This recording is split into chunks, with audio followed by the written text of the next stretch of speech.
I'm an ER doctor, and sometimes my patients get anxious, and I usually don't do the everything is going to be okay. You don't have to be anxious. You're in a safe place. I mean, sometimes that works, and sometimes you have the right patient for that, but oftentimes you don't. You don't know what to say. And to them, I usually say, good. I'm glad you're anxious. Do you know why? Because that's your body trying to keep you safe, right?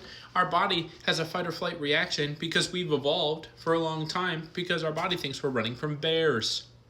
And the patients who I see tend to not be actually running from bears, but they have past lived experiences, and that's the equivalent that people have nowadays from running from bears. Why? Last time you heard someone had a headache, it was your mom. It was a subarachnoid hemorrhage. Last time someone was a little short of breath, it was your dad. He had a massive pulmonary embolism. He passed away. One of the times your niece or your nephew had tummy pain, it wasn't appendicitis, it wasn't even ovarian torsion. It was a giant Wilms tumor. Now they're two, and they're on chemo, and they're bald. I would be freaking out too. I think that's a normal human response, given the stimulus you've had as a person. And I feel like this mentality extends to a lot of things in medicine. You're anxious because you have lived experiences. You use substances because they work.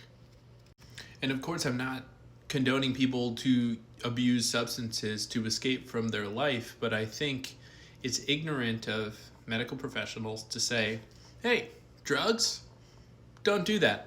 I'm a millennial, right? I'm a younger millennial, I'm 30, and the whole DARE tactic doesn't work. So there are some people who they have a hard day at work and they have a drink or they have a couple, then it extends because COVID happened, you're locked inside your house, you have PTSD, you don't have money for therapy, and a shot of gin is a fair substitute for therapy for some people in the short term. The concept of numbness or not feeling things, kind of taking that emotion, putting it into a ball and not feeling it for right now and putting that off for the future is very appealing for people who are dealing with traumatic experiences. So the next time you have that 20-year-old there with their mom and they're anxious because they think they're dying from a PE or something, don't put them off and just call them the anxious patient in the hallway. Consider why in their soul, their body thinks they're running from a bear.